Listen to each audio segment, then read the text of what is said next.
Halo, selamat pagi, siang, sore, malam teman-teman DKV 2. Kali ini saya ingin menjelaskan sih, sebenarnya ngasih tips tipis-tipis. Ini merupakan tradisi saya ketika ngebantu kalian untuk memetakan di mana titik DKV 2 yang harus kalian lakukan sampai nanti di GSM, Grafik Standar Manual. Sebenarnya kalian bisa lihat materi-materi di tahun kemarin, 11, 11, 12 sih. Hanya saja mungkin untuk yang sekarang gimana kondisinya kan gitu.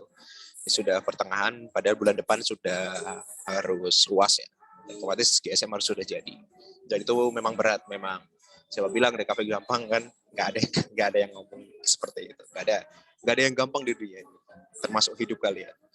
Oke, jadi sudah sebanyak ini asistensi yang masuk di apa namanya ke saya, ke pribadi. Jadi setiap kelompok sudah membentuk asistensinya masing-masing.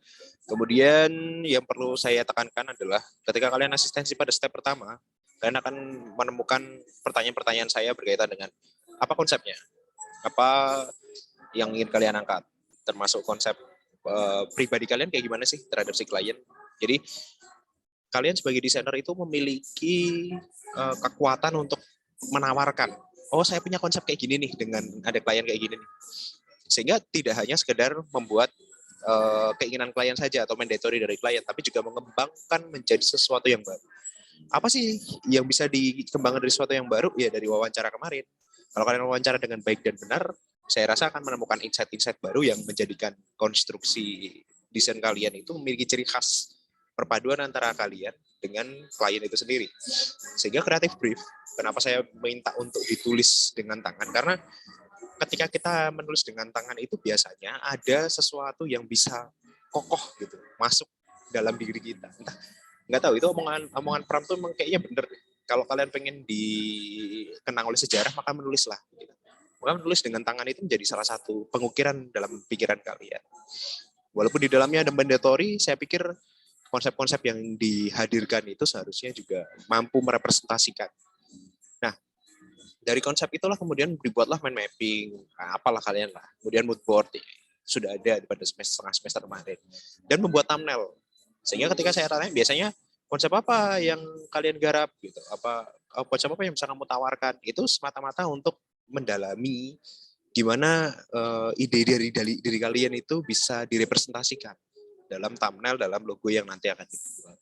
Nah, contoh thumbnail yang menarik, yang fokus konsepnya adalah bentuknya seperti ini. Ini yang kalau nggak salah dia masuk step 3, proses step 3. Karena ada beberapa yang sudah masuk step 4. Dan ya saya rasa ketika step 1 selesai, kalian sudah presentasi kepada saya, kemudian kalian putuskan kepada klien logo apa yang akan digunakan dan diaplikasikan nantinya. Kemudian thumbnail yang dibuat ini jadi fokus gitu.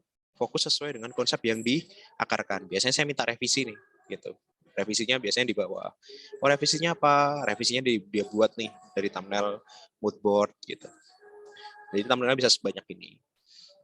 Jadi fokus thumbnailnya, bentuk topi, bentuk bibir. Kalau ini konsep makanan kalau nggak salah. Terima kasih untuk Arinsya Agensi untuk memberi contoh. Kemudian yang sudah sampai step 3 itu ada benefit kalau nggak salah. Nah, benefit ini cukup cepat ya pengerjaannya. Step 3 dan gitu, 22 kemarin. Ini Mitsu. Jadi asistensinya basisnya berfokus pada satu produk minuman. Tapi kemudian minuman susu. Ya, tapi kemudian menampilkan sapi yang ketika mereka cerita diobrolkan dengan klien, akhirnya mendapat logo yang ini. Ini logo yang sesuai.